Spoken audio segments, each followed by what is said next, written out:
Welcome to Arifu Video. Selamat menyaksikan.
Yang mulia Pembina Yayasan Darul Taqwa Romo Kiai Haji Shalih Fakhruddin, yang mulia Bapak Pimpinan Lembaga Tinggi MPR, Bapak Bambang Kecil, yang mulia para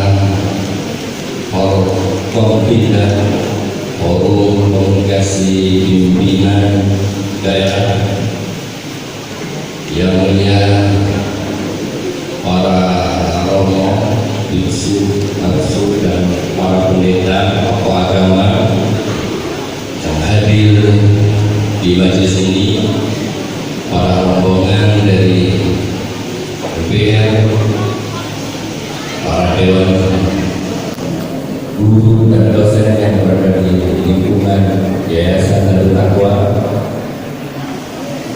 para undangan dan para mahasiswa yang berbahagia. Puji syukur alhamdulillah, pada siang hari ini kita sekalian bisa menyaksikan secara langsung hadir di tengah kita Bapak Pimpinan Lembaga Tinggi berada di Perguruan Tinggi Yudharta Pasuruan.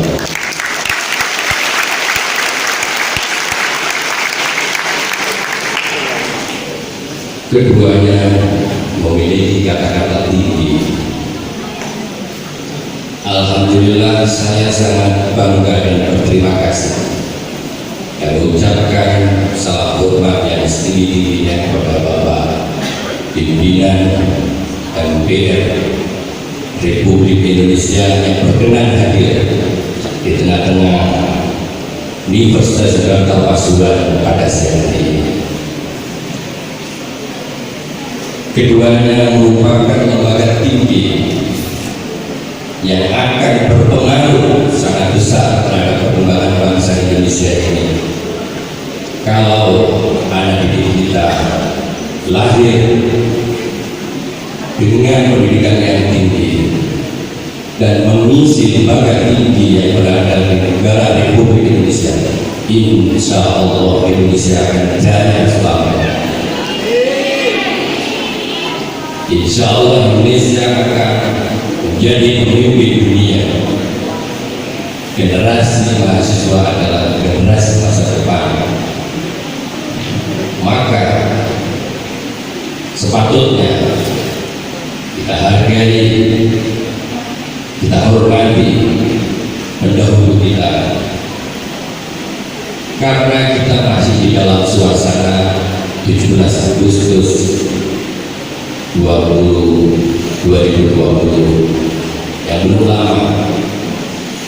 Kita saksikan, kita ikuti perayaan kemerdekaan kita. Hari ini tanggal 27. Kalau tanggalnya 20 itu nomor cantik. Tapi kalau 27, karena ada 7 ini adalah hari keramat. Karena ada pitulung dari Allah Subhanahu wa Ta'ala, bukan pitulung. Jadi hari ini saya mengenalkan Universitas Soekarno Pasuruan kepada Bapak Ketua MPR bahwa Universitas Soekarno Pasuruan ini memiliki 16 program studi, 5 fakultas, ada 1 pasca sarjana PAI multikultural. Kalau ingin belajar multikultural, PAI Pendidikan Agama Islam Multikultural, insya Allah masih hanya ada di Yogyakarta, di Indonesia. Bagaimana yang kita saksikan tadi merupakan penghargaan yang tinggi. Pembina yayasan memulihkan nama gedung-gedungnya dengan 4 pilar. Gedung Aula Pancasila, gedung NKRI Negara Kesatuan Republik Indonesia, gedung UUD 1945, yang kita sebutkan bersama tadi gedung Bhinneka Tunggal Ika. Itulah tempat mahasiswa dan mahasiswa kita belajar di Universitas Soekarno Pasuruan. Kalau lulusan Universitas Soekarno Pasuruan masih tidak cinta tanah airnya, kebahagiaan. Gedungnya saja sudah 4 pilar, PBNU. Mungkin nanti kalau terlalu panjang saya tahu saja, karena terlalu lama. Yang paling penting bagi saya sudah menyampaikan selamat datang Bapak Ketua MPR Perjuangan yang biasa disebut dengan Bamsu. Saya terima kasih, bangga dan senang. Mudah-mudahan lulusan Universitas Soekarno Pasuruan nanti yang akan memenuhi gedung MPR Republik Indonesia. Assalamualaikum warahmatullahi wabarakatuh. Sambutan dari Wakil Bupati Kota Pasuruan kepada Kiai Haji Abdul Majid Edwan Mahmud.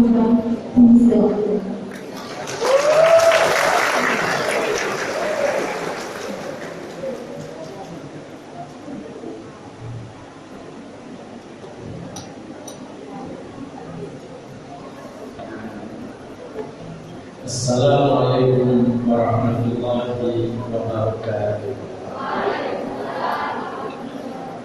Bismillahirrahmanirrahim. Alhamdulillahilladzi bi ni'matihi tatimmu shalihat. Allahumma shalli wa sallim ala sayyidina Muhammad wa ala alihi wa sahbihi ila yaumil qiyamah. Rabbi shrah li sadri wa yassir li amri wa hlul 'uqdatam min lisani yafqahu qawli. Amma ba'du, hadratal karim al-fadil panjenenganipun Romo Kiai Saleh Mahmudin ingkang tansah kawula taati ingkang kawula mulyakaken. Bapak-bapak Susatyo, Ketua Majelis Permusyawaratan Rakyat, dengan rombongan yang saya hormati,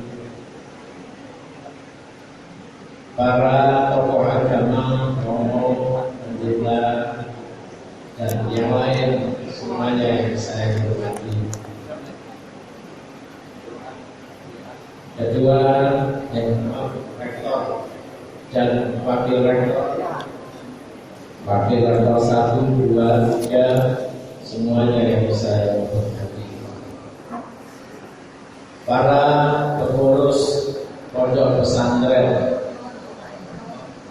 Ngalah, maaf, Pak Ketua MPR, pondok pesantren ini dikenal dengan pondok Ngalah. Ngalah itu kata Jawa yang alam, tidak royokan di depan, selalu ngalah. Inilah dia, inilah Romo Kiai Soleh Bahudin. Mudah-mudahan Romo Kiai dan Ibu Nyai serta para gus-gus dan nik-nik semuanya Kiai Soleh diberikan sehat walafiat. Para bapak-bapak Forkopimda hadir, Bapak Kapolres, Bapak Dandim, Bapak Kajari, dan Ketua DPRD serta Musbika Forkopimda yang saya hormati. Kami sangat bersyukur dan kami menyampaikan pertama salam dari Bapak Bupati karena beliau sudah ada agenda bersama Universitas Brawijaya dan pimpinan pada hari ini, sehingga beliau menyampaikan permohonan maaf yang sebesar-besarnya. Pak Ketua yang saya hormati, kami bangga dengan Yudhata, kami bangga dengan Romo Kiai Soleh Bahudin. Kalau Nabi Ibrahim ada monumen Ka'bah Baitul, Nabi Muhammad ada monumen Kota Madinah. Kiai Soleh siang ini membuat monumen untuk NKRI, untuk Indonesia. Dengan adanya gedung PBNU, Pancasila, Bhinneka Tunggal Ika, NKRI, dan Undang-Undang Dasar Negara Republik Indonesia. Para mahasiswa, mahasiswi semuanya yang kami hormati, apa yang dilakukan oleh Romo Kiai Soleh saat ini, Romo yang lain, para pendeta, dan semua tokoh agama menyaksikan bahwa inilah yang diharapkan oleh Rasulullah Sallallahu Alaihi Wasallam. Islam adalah harus rahmatan lil alamin. Kami bangga sebab keberadaan Romo Kiai Soleh Yudhata mengangkat nama Kabupaten Pasuruan untuk Indonesia. Terima kasih Romo Kiai, terima kasih para pimpinan yang ada di Yudhata dan pondok pesantren ini luar biasa. Masuk di Yudhata seperti kita masuk ke Baiti Jannati, rumahku Indonesia, rumahku Kabupaten Pasuruan adalah rumah idaman ibarat surga, karena semuanya bisa masuk ke Yudhata ini.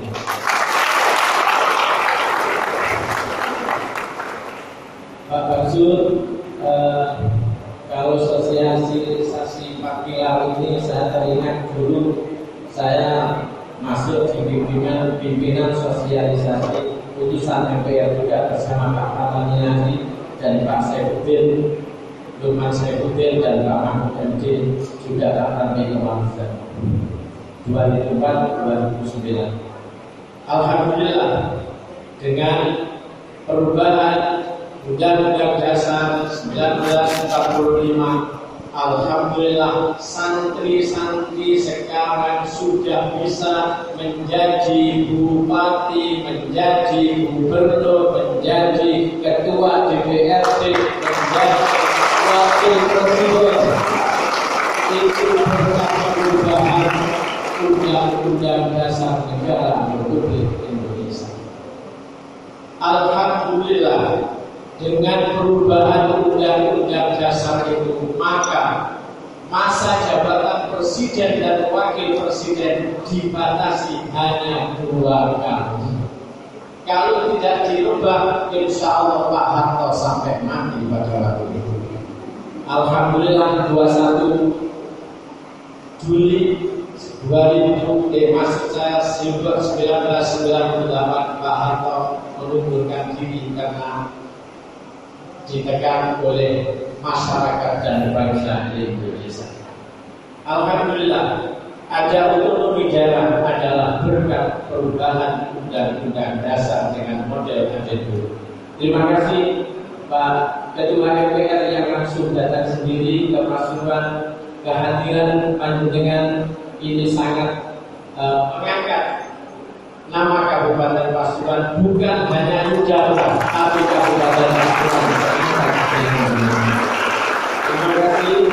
Mohon maaf, saya tidak bisa menyampaikan banyak, tapi yang jelas kehadiran panjenengan ini menambah semangat orang Pasuruan dan Jawa Timur, khususnya untuk terus berjuang bersama Kiai Soleh Bahrudin untuk menjaga NKRI. Sekali lagi terima kasih Bapak Kiai, panjenengan sudah memberikan uswah hasanah, memberikan contoh kepada kami yang muda-muda. Alhamdulillah, dengan monumen ini maka sampai kapanpun kami tidak akan melupakan dan kami akan terus mempertahankan NKRI sampai titik. Terima kasih kami bersama Forkopimda. Terima kasih juga ikut menyampaikan dan mewakili beliau-beliau. Kami sangat terima kasih dan kepada Robo Yesol yang mudah-mudahan diberikan panjang umur dan sehat walafiat bersama yang sama Gus dan keluarga besar dari Romo Yesol. Terima kasih. Assalamualaikum warahmatullahi wabarakatuh. Sebelum saya memulai acara, kalau saya berikan Yudata jawab dasar luar biasa. Yudata, Yudata, memang kalian dasar luar biasa. Bismillahirrahmanirrahim. Assalamualaikum warahmatullahi wabarakatuh. Selamat sore, salam sejahtera bagi kita sekalian. Om Swastiastu, Namo Buddhaya, salam kebajikan. Yang saya hormati Pembina Universitas Jakarta Pak Kiai Romo Kiai Soleh, yang atas gagasan beliau kampus ini berdiri dengan megah dan mempunyai kaki kebangsaan yang luar biasa. Yang saya hormati Pak Rektor Universitas Pasuruan, Dr. Oleh Multanto, yang tadi sudah menyampaikan sambutannya yang juga sangat luar biasa. Pak Wakil Bupati Pasuruan, Dayati Budi Putron, dan para Forkopimda yang hadir sekalian, ada Pak Dandim Pasuruan, Pak Lektor Tuhan Pak Budi Alfian, ada Kapolres Pasuruan, ada BP Wakil Ketua, ada Ketua DPRD,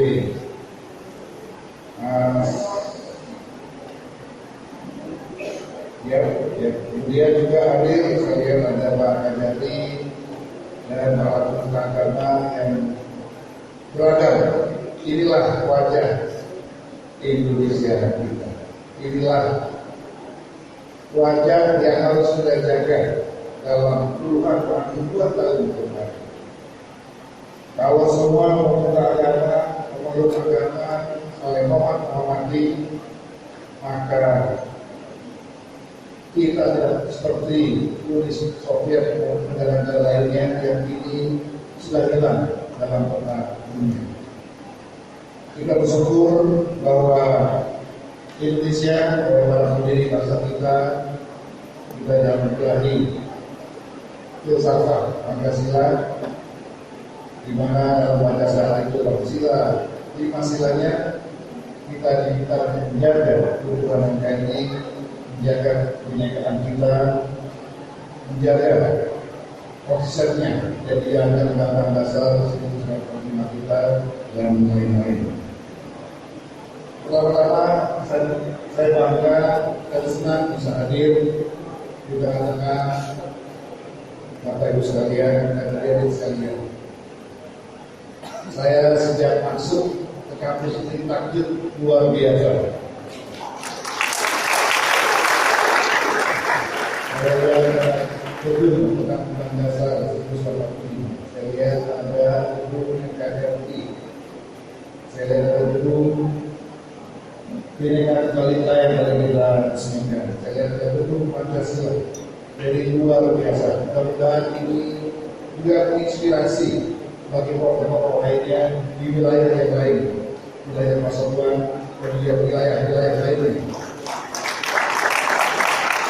Lomba ini perlu ditiru oleh para tokoh yang lain bahwa modal kita sebagai bangsa adalah Pancasila. Modal kita dilakukan dipersatukan dan Pancasila sebagai alat bangsa. Sekali lagi saya patut berbangga dalam suasana kejaminan menghadapi pandemi COVID-19 ini ternyata tidak menurunkan semangat kita para santri Kompleks Malang, Civitas Akademika, Universitas Sudara, dan para ustaz lainnya untuk hadir dalam forum sosialisasi 4 bulan yang hari ini kita lakukan. Saya juga mengucapkan selamat sekali lagi kepada Pak Rektor, kepada pembina Yayasan Pak Kiai Sore atas disediakannya gedung Bhinneka Tunggal Ika yang mudah-mudahan dalam sebagai satu pandai dalam proses belajar dan mengajar para mahasiswa kita. Sesuai dengan arti Bhinneka Tunggal Ika yang bermakna walaupun berbeda-beda, namun kita tetap satu. Para santri, mahasiswa dan peserta sosialisasi panggilan yang saya banggakan harus diakui bahwa para santri dan mahasiswa saudara sekalian adalah generasi milenial, generasi yang akan memimpin bangsa ini ke depan, generasi yang akan menjaga 270 juta rakyat kita, rakyat Indonesia, dan menjaga 7.500 pulau yang ada 17.500 pulau yang ada di Indonesia menjadi satu kesatuan yang sejahtera. Saudara-saudara adalah yang akan meneruskan perjuangan kami, yang akan meneruskan pimpinan kami hari-hari ini untuk membawa 270 juta rakyat Indonesia ke arah yang lebih sejahtera daripada Indonesia dan menjaga 17.500 pulau agar tidak terlepas oleh bangsa yang lain. Cukup peristiwa yang menyakitkan ketika kita lepas satu wilayah kita yaitu Timur. Tidak boleh ada lagi satu dekat wilayah kita ke depan yang dikuasai oleh asing. Saya yakin percaya dari sekian banyak mahasiswa-siswa yang ada di sini yang akan menjadi pengganti para pimpinan nasional yang ada di Jakarta. Selama saudara sudah punya modal terutama menjaga kebijakan, modal menjaga toleransi, menjaga modal kecintaan pada bangsa dan negara ini.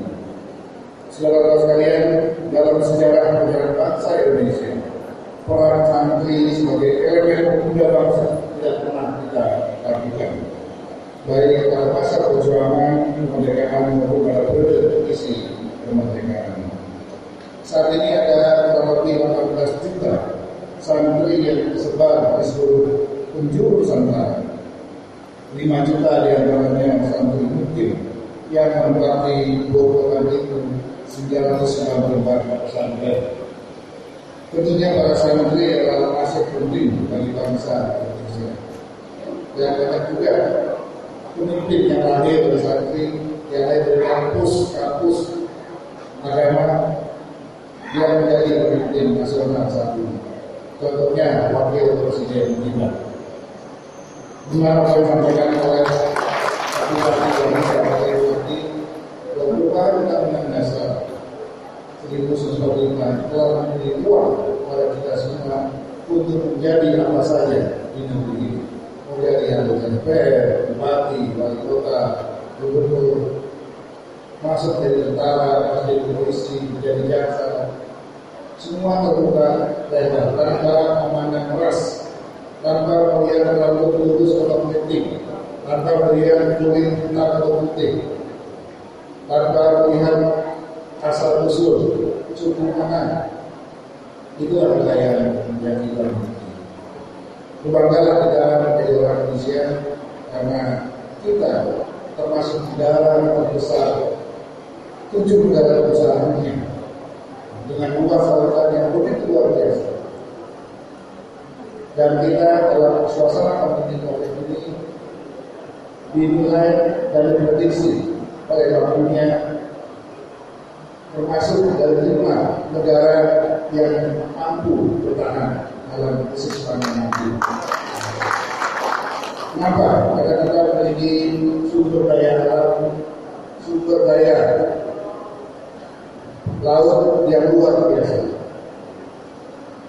Dalam suasana seperti ini harusnya Pak Bupati sudah saatnya kita mandiri. Sudah saatnya kita tidak boleh tergantung pada impor beras dari Vietnam, Thailand, impor buah-buahan dari Thailand dan negara lain, Australia dan seterusnya. Karena semua yang kita inginkan ada di tanah air kita. Jeruk, kelengkeng, daging, beras, apalagi garam. Selama ini garam kita impor dan itu lumayan tinggi.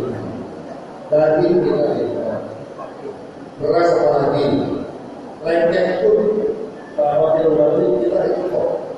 Kelima dari Thailand. Begitu juga buah-buahan yang lain, jagung dan seterusnya termasuk juga durian. Padahal kita limpah. Nah, kita berharap pandemi COVID-19 ini memberikan berkah atau hikmah pada kita agar kita bisa memenuhi kebutuhan dan kita dengan kemampuan kita sendiri dan saudara-saudara para santri mulailah kembali ke desa, bekerja di desa, jangan berhenti lagi bekerja di kota karena masa depan Indonesia sekarang ada di desa, bukan di kota lagi. Banyak kawan-kawan saya di PHK dari kota yang selama ini dia kontrak berpos menjadi pegawai dan pandemi kemarin di PHK dia kembali ke desanya, dia bangun desanya yang membuat rumah-rumah jagung, dia membuat tanaman-tanaman tomat dan sekarang dia jadi juragan jamu yang ekspor ke luar negeri. Jadi masa depan kita ada di desa. Saya kunjungan ratusan negara untuk kebutuhan pangan, salah satunya ada dari Indonesia. Beberapa negara sekarang dalam keadaan krisis pangan. Yang berikutnya adalah Singapura. Dan itu hanya Indonesia yang bisa memenuhi kebutuhannya dari mulai beras, dari mulai buah-buahan, sayur-mayur, jamur dan seterusnya. Dan kebutuhan dunia itu besar dan tinggi sana. Sehingga saya bisa pastikan bahwa masa depan Indonesia tidak lagi berada kota, tapi berada di desa-desa. Kawan-kawan saya sekarang banyak berbisnis, berusaha di desa-desa. Jadi kerja di desa, kemudian rezeki orang, bisnis ke dunia. Kenapa kita bisnis ke dunia? Karena dengan teknologi yang kita miliki, teknologi kita bisa menjual saja ke seluruh dunia. Dengan kita aktif di media sosial, di jaringan internasional tidak bisa menjual berbagai produk yang kita miliki ke seluruh dunia. Itulah yang saya bilang kerja di desa menjadi kota bisnis di dunia.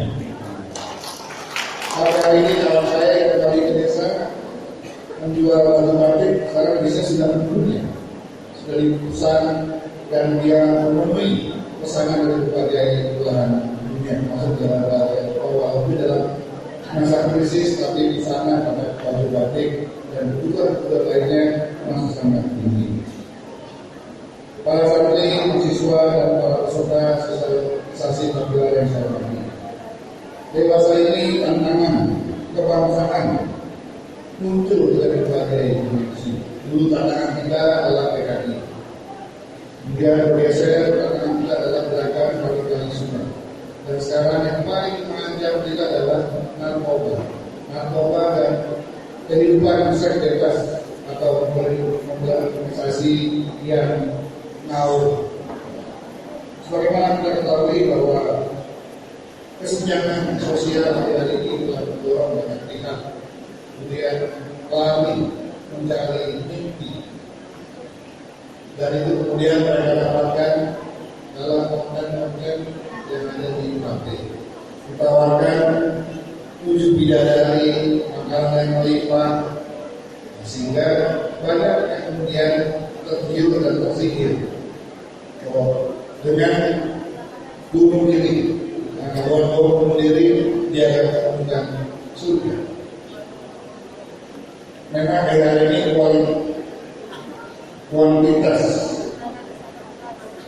terorisme, teror makin sedikit, tapi kualitasnya meningkat. Kalau dulu kita hanya lihat kepala rumah tangga orang yang saja yang melakukan bom bunuh diri, tapi sekarang ini sudah terjadi di Surabaya kemarin, sudah melibatkan anak-anaknya dan istrinya dengan suatu mimpi bahwa mereka akan dipertemukan kembali di surga dengan berbagai kelimpahan kebutuhan yang diinginkan. Jadi bapak sekalian, memang kesenjangan sosial ini sangat menjadi sasaran empuk bagi para gerakan-gerakan yang mengarah kepada kekerasan. Begitu juga narkoba.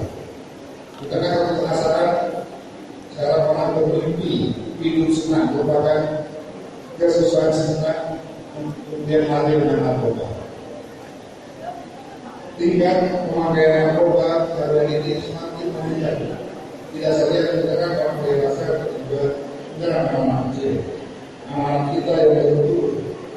Sehingga kalau kita biarkan, maka pengaruh narkoba, psikoterapi dan juga terhidup lainnya akan merusak masa depan bangsa kita. Mengenai demokratisasi generasi milenial bangsa, kita telah mengadakan survei LSI tahun 2018 menemukan bahwa dalam waktu 13 tahun ini juga terhadap kita pada Pancasila terjadi demokratisasi sejak kita reformasi, sejak KPR yang mengatur dan P4 dan PPT itu diubahkan, maka sejak itulah ada kekosongan pembangunan karakter bangsa Pancasila. Pancasila tidak lagi diajarkan di bangku sekolah, dan diwajibkan lagi.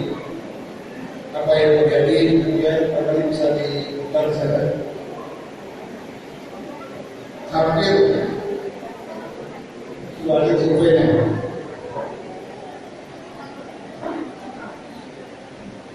Hampir semua elemen terpapar. Tidak hanya itu, bahkan Menteri Pertahanan periode lalu menemukan 3% TNI terpapar radikalisme. Itu hasil survei. Dan sekarang mengajarkan sosialisasi Pancasila dan bangsa gencar dilakukan untuk menyadarkan kembali bahwa jiwa nilai kebangsaan patut kita pahami dan kita implementasikan.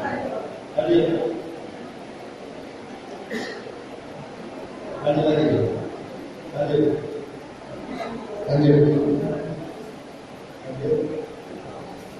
lagi.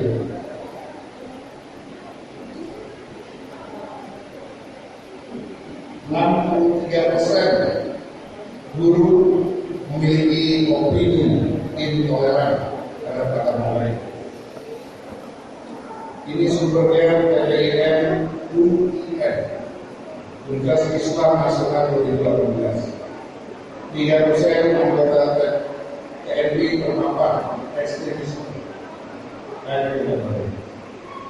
Ini sumber Menhan 2020. Kemudian 19,4% PNS tidak setuju Pancasila.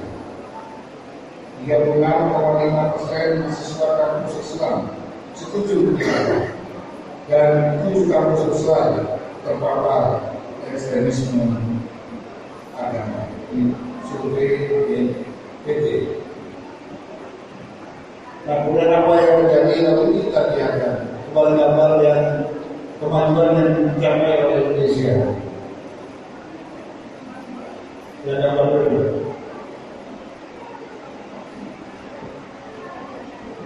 Apa yang dari kedua sebagai yang lain.